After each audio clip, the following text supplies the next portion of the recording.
Shalom Bapak Ibu Saudara. Kita sebagai orang percaya tentu memiliki iman atau percaya kepada Tuhan. Betul? Mungkin kita sudah mengenal Allah cukup lama, tapi tahukah Bapak Ibu Saudara bahwa iman percaya kita bisa lemah dan dapat menyebabkan kita sebagai orang percaya jatuh ke dalam dosa.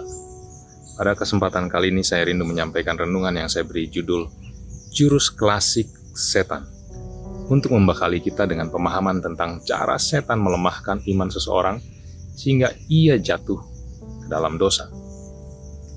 Memperhatikan strategi setan berarti dipersenjatai terlebih dahulu. Pola setan dalam menggoda Hawa pada dasarnya adalah pendekatan yang sama yang ia gunakan saat ini. Dengan mempelajari dan belajar mengenali pola itu, kita tidak akan cuek terhadap siasat-siasatnya, dan dengan demikian dapat menolaknya. Kalau kita pelajari dalam kitab Kejadian pasal 3 ayat 1-7 diceritakan ular menipu Hawa. Adam dan Hawa keduanya melanggar perintah Tuhan dan jatuh ke dalam dosa dan kesengsaraan. Apa saja jurus klasik setan dalam menjerumuskan manusia ke dalam dosa? Yang pertama, meragukan kebaikan Allah. Ada di ayat 1b. Kalimat pertama yang ular lontarkan ialah, tentulah Allah berfirman, semua pohon dalam taman ini jangan kamu makan buahnya, bukan? Setan seakan mengatakan Allah itu jahat, pelit, dan tidak mencukupi keperluan manusia. Ia mengatakan bahwa Allah melarang makan buah pohon apapun. Setan mencoba meragukan kebaikan Allah di hadapan manusia. Setan mengambil kata-kata positif dari Tuhan dan memutarbalikannya menjadi negatif.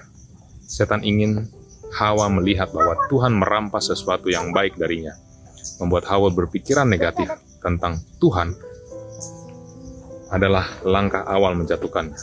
Rencana setan tidak berubah. Dia bekerja setiap hari untuk meyakinkan Anda bahwa Tuhan itu tidak baik. Dalam hal apa Anda meragukan kebaikan Tuhan? Salib Yesus Kristus menunjukkan kepada kita betapa baiknya Tuhan itu. Tuhan tidak kekurangan bukti untuk menunjukkan bahwa Dia baik bagi kita. Jangan pernah meragukan kebaikan Tuhan dalam hidup kita. Jurus setan yang klasik yang kedua, menyepelekan konsekuensi dosa, ada di ayat 4. Ayat 2 dan 3 menjelaskan bagaimana Hawa berusaha menjawab ucapan setan, tetapi Hawa pun memelintir firman Allah. Dalam ayat 3 Hawa berkata, jangan kamu makan ataupun raba buah itu, nanti kamu mati. Hawa menambahi dan mengurangi firman Allah tidak pernah melarang untuk meraba dalam Kejadian 2 ayat 16-17. Tetapi Hawa menambahkan frasa jangan raba. Dalam Kejadian 2 ayat 17 Allah mengatakan pastilah engkau mati. Tetapi Hawa meringankannya menjadi nanti kamu mati. Setan lebih menyelepehkan lagi ancaman hukuman dosa tersebut dengan mengatakan di ayat 4, sekali-kali kamu tidak akan mati. Lihatlah bahwa Allah tegas menyampaikan hukuman dosa, tetapi setan menyepelekannya. Jurus setan berikutnya ialah membuat seseorang berpikir bahwa dampak dosa itu sepele. Seakan setan berbisik di telinga manusia, tenang, Allah tidak akan menghukum. Dengan cara ini, ia membawa manusia untuk melakukan dosa. Kasih dan keadilan Allah berjalan beriringan. Allah kita baik, tetapi juga membenci dosa. Hal ini didasari sifat kudusnya yang tidak bisa menolerir dosa. Jika saudara mendengar ajaran yang mengatasnamakan Alkitab, tetapi tidak mengajarkan kekudusan hidup, tetapi kebebasan tanpa aturan, ingat, itu ajaran setan, bukan ajaran Tuhan. Mari kita senangkan Tuhan dengan hidup ketaatan.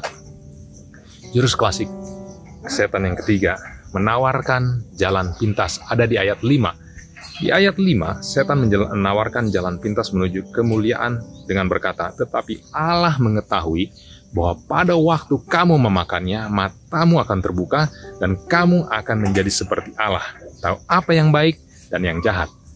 Hati-hati dengan tawaran si jahat yang menawarkan jalan pintas untuk membawa Anda mencapai sesuatu tujuan. Tuhan Yesus pernah dicobai hal yang serupa di padang gurun, saat ia ditawari kerajaan-kerajaan dunia asal sujud menyembah kepada iblis. Dalam Yohanes 2 ayat 16 kita diperingati untuk tidak tergoda dengan keinginan daging, keinginan mata, dan keangkuhan hidup. Tidak sedikit orang Kristen bisa kandas imannya atau pudar kesetiaannya karena mengikuti jalan si jahat. Kita ditantang untuk mempercayai cara Tuhan dalam menolong dan memulihkan ketika kondisi tidak sesuai harapan. Jalannya memang sulit dan perlu pengorbanan. Tetapi sesuatu yang dari Tuhan pasti diberkati. Mari kita tolak tipu muslihat setan yang membujuk kita mencapai sesuatu dengan jalan pintas. Sebagai kesimpulan, kita sudah mengenali cara kerja setan dalam menjatuhkan manusia ke dalam dosa. Setan suka membuat orang berpikir jahat tentang Allah, menyepelekan dosa, dan menawarkan jalan pintas. Mari kita terus andalkan Roh Kudus yang memampukan kita hidup berkemenangan atas godaan setan setiap harinya. Amin. Tuhan Yesus memberkati kita semua.